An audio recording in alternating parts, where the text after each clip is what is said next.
video is going to be about the neurofeedback itself. A lot of people ask me, what exactly is neurofeedback? So what we're trying to do basically is we're receiving the brainwaves from the electrodes, and then from the electrodes, they go into the computer, and then the computer generates the video or the movie. Once you're sitting here in the chair, I'll give you the headphones if you prefer headphones, or you can just use the speaker and the Nuri turtle. I have a bunch of different animals here that vibrate with the feedback. If you like vibratory feedback, we will use this. If you don't prefer it, we don't have to use it. Some people get a little overstimulated with vibration, but other people feel very calm with it. And the whole point of this is to help your nervous system to calm. So if you like vibration, we'll be using the Nuri animal. The Nuri animal can sit on your lap, or it can go even up on your chest, whatever you like. Now I'm going to show you a couple different forms of feedback. The first form of feedback that I'm going to be showing you is called dual drive extreme.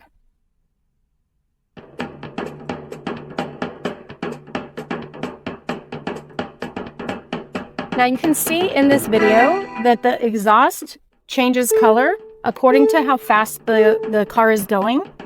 So that is the feedback for this type of video. You'll see the car going fast or slowing down depending on the brainwaves. Now this is not connected to anyone's head at this point, so this is not real feedback. So you're not going to see a lot of changes, is my point. But you can also hear the music and the motor of the car. That's the auditory feedback. And then the tactile animal will be vibrating on and off if you're seeing this here on the screen.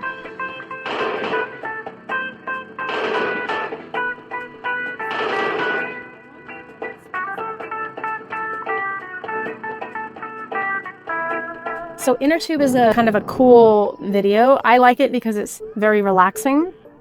The music is very calming, but you still have the goal of going forward and trying to go faster. And you can hear the music, it's really nice.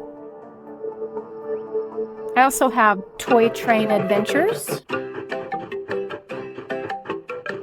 And this is really good for like the smaller children, because the train also has a little bit of that steam coming out of the top of the train, and it's trying to catch different shapes.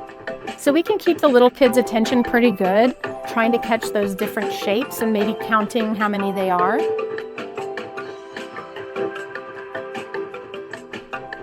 Now I'm going to show you the advanced browser. The advanced browser is a favorite. Most of my clients use the advanced browser, either on Netflix or YouTube. So I'm just going to show you a quick example.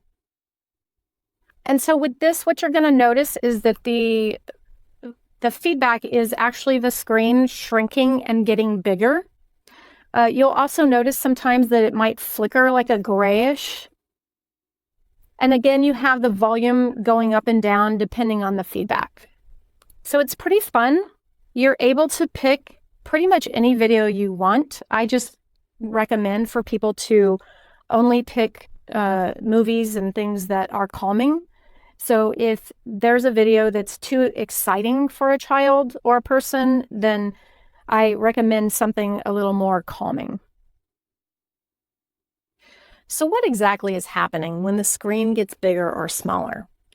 At this point, your brain will start to recognize that it's controlling the feedback. And as it learns that it's controlling the feedback, it will actually play with the feedback. It will make the screen shrink and get bigger. A lot of people want to judge themselves when they're doing neurofeedback, and they might see the screen get smaller and think, oh, that's bad. And it's not bad. It's just your brain playing with the feedback. Think about it this way.